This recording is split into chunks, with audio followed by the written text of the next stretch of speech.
Hey y'all, what's going on? My name is Wande. I'm an artist. I'm a rapper. My name's Taylor. My artist name is Itstaylormade. My name is V Rose. Everybody calls me V. My name's CASS. Stage name CASS as well. And so, I hope y'all have a lot of fun listening to this combo for today.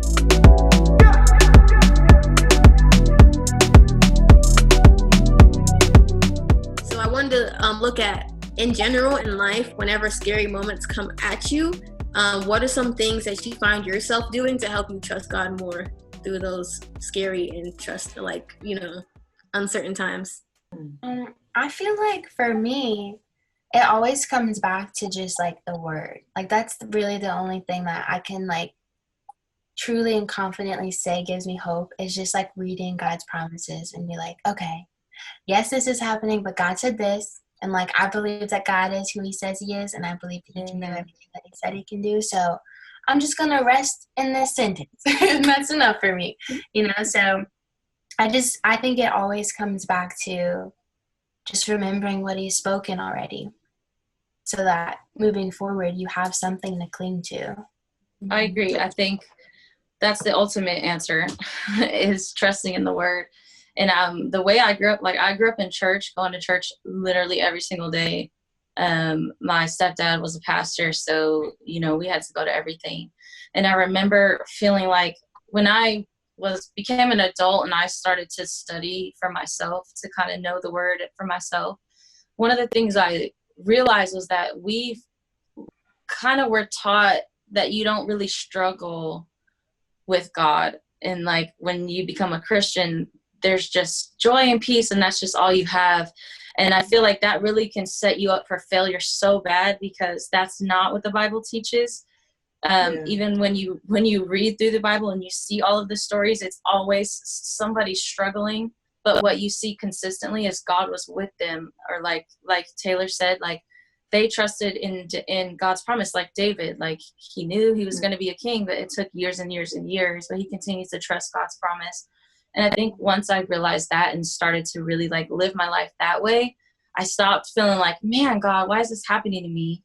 And I started being like, okay, God, like, let me remind myself that you're with me. Let me get into your presence. Let me renew my mind so that I'm not constantly looking at my situation, but I'm looking at you, and just trusting that you're with me. You're with David when he's running toward Goliath. And I think about that visually when I'm going through a hard season or scary season. I just picture God running with me, like knowing that he's there. I feel the same as Taylor in that sense. Yeah, I feel like for me, it's honestly kind of complimentary what you guys are saying. Like it's a revelation, right, of like who God is to you. And so I think when I learned the revelation of, or just the conviction that he is my father, like he cares about me, I can be me, 100% me. I grew up in African churches, and they're incredible. They're amazing. It made me who I am today. But I think sometimes there's a stigma of like, you can't go to God with your disappointments. You can't go to God with your fears. So I had to learn for myself, just like V was saying, like having the conviction and the revelation of God being like, I can be 100% me. I can go to God with my disappointments. I can go to God with everything. And I think once I had that revelation, now when I go through stuff, I actually allow myself to feel it. Like I allow myself to go through it. If I have to grieve, I take time to grieve. If I have to see my counselor, yes.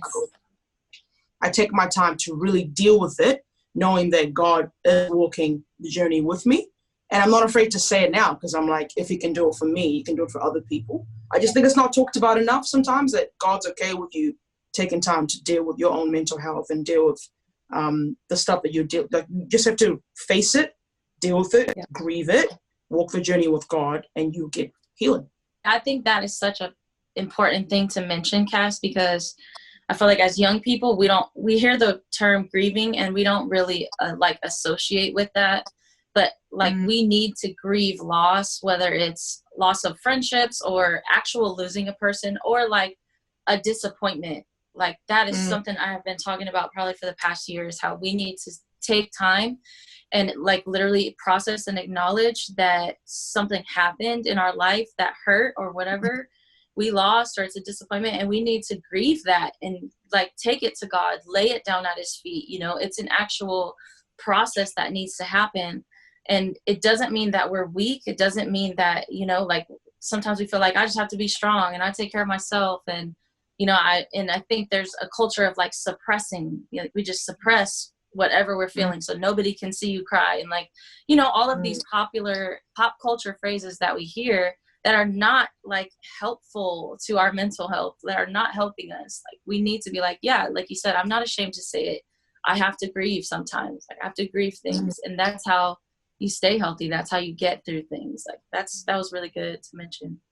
Yeah. Something that always encourages me, like when it comes to that, is like the story in the Bible where Lazarus died and Jesus cried. Like Jesus knew that he was going to be fine. He knew that he was going to bring him back to life, but he still allowed himself to feel that moment. And I think that like it's so important, because suppressing stuff not only is like it keeps you isolated and it keeps you from like experiencing freedom from that thing, but I think it also keeps you kind of like far away from God in a sense, because it's like I'm not even being vulnerable to my creator and like letting him understand, even though he already does, but just opening myself up to him and saying like, this is how I feel. Like that's when God can swoop in, like when we make room for him, you know? So I think that's like everything. Yeah. That's fine. That's awesome. Thank you so much, guys, for sharing that. Like, I think that's definitely super impactful and something that people just need to learn and something that people need to hear in their lives. So, you know, we've been talking a lot about work, as all of us, you know, work in the music industry in general. But I wanted to talk about rest, because rest is very needed in our lives. And God almost put a self-imposed Sabbath on all of our lives with COVID-19 and quarantine.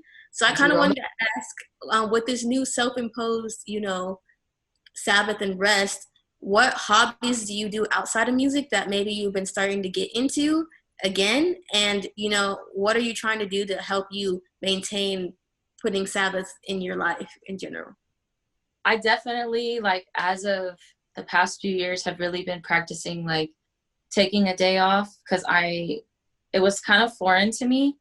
And it was hard at first, because it's like, you have so many things on your to-do list, like CASS, and you're like, I can't afford to take this day off, or I feel guilty.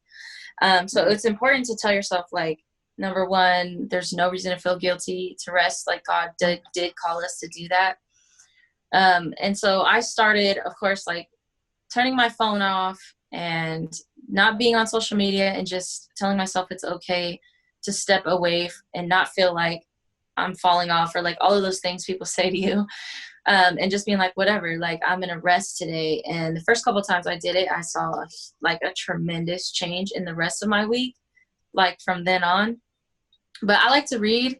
I like to read Christian books, because I'm super interested in just knowing more about like older people who write books. I think you can like literally adapt their wisdom by reading their books. So I think that's super interesting.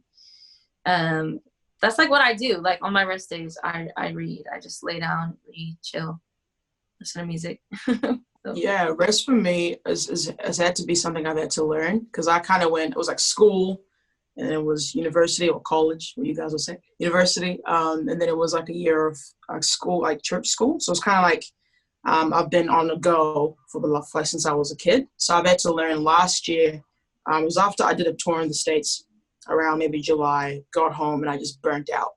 Like I just burnt out, couldn't, you know, my body, everything was just for like a week. I remember God just kind of spoke to me. He was like, hey, this is a warning sign. Like you need to learn how to rest. And he was like, you got to grow your no to bless your yes. So you got to be able to say no to certain things so you can bless like the things that I want you to do. So, since maybe like August, September last year, I've taken every weekend off, or I try to take the weekends off. And by off, I mean like phone off, doing no work. I don't touch my studio, don't touch music. Just like Saturday, Sunday is me and my family time. It's like specifically those 2 days. And it's been the best thing. And now I've gone to a point where I'm better at saying no, because like at the end of the day, people are going to want you to do things, and it's not bad things, but you have to be able to be secure yourself in who God's called you to be like, that's awesome, but I need to rest. Or like at this moment, I finish working at 5 p.m. every day. And that's taken like a good couple of months to get to this place where 5 p.m. I stop. And sometimes I'm like, I need to finish a song, or I got to get this out. And I think it's also just trusting in God that the idea will come again, or, you know, or like you need to walk away and actually like get some sleep. So I've had to learn it. I'm not an expert at it, but I've seen, like what V was saying, the more I've been doing it, honestly, the next day it's like, because I've got enough sleep, I've taken rest, my body is just like feeling good, and I actually feel good about what I've been producing. So it's important. For me, oddly enough, probably like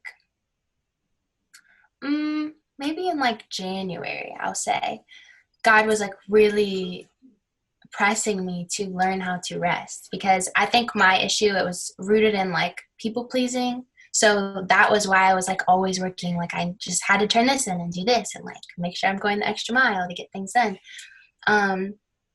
So that kind of happened a while ago, but since quarantine and everything, I feel like God is teaching me a new kind of rest, and that's just like mental and like not necessarily physical rest, but just like emotional and just being present and like enjoying God here. Because I'm so like forward thinking, and I'm like, okay, like what do I need to do? Or just, you know, just thinking about everything in my life that I have not accomplished yet or want to accomplish. So God has been bringing me back and just teaching me how to rest like in the now and being like content with whatever is right in front of me and engaging with it. Because like I was reading my devotional one day and it said something like, God awaits for us in the present, because we're always like thinking ahead or like dwelling on something from the past. And so I just feel like I've been learning more about resting as far as just being present and like enjoying the presence of God instead of letting my mind go everywhere else. So yeah. That's super lit. Well, thank you all for sharing as well. Also, that kind of basically brings us to a close of everything we wanted to talk about today. But I want to thank you all just for, you know, sacrificing your time, you know, coming on this combo. I definitely enjoyed talking to all of y'all. Like, y'all definitely shared super interesting things. I think everybody who's watching too can like be able to say that they learned new things about you that they didn't even know. And I think everybody will be able to relate to some aspect in their own personal life that will help them with their walk and their journey. And just kind of how I talked about how like, you know, these talks are kind of centered around how an exit, you know, every exit is an entrance. I'm so thankful for y'all sharing those parts of your life that seem like an exit or seem like this doesn't make sense, but you're able to see how God was taking you to somewhere new and taking you to a new journey that even led to y'all being here today. So I'm super grateful to have y'all. I'm super grateful for y'all, you know, giving God your time and your energy, because I listen to all of y'all's music, you know, so that's super lit. I enjoy creating my playlists and getting my mind, you know, on fleek for Jesus. But yeah, thank you so much for being on this call today. And yeah, I just hope that all of y'all have a super great day. It was super great talking to y'all, all of y'all. Oh, love you. Thank you for having me. Yes, thank you. Super fun.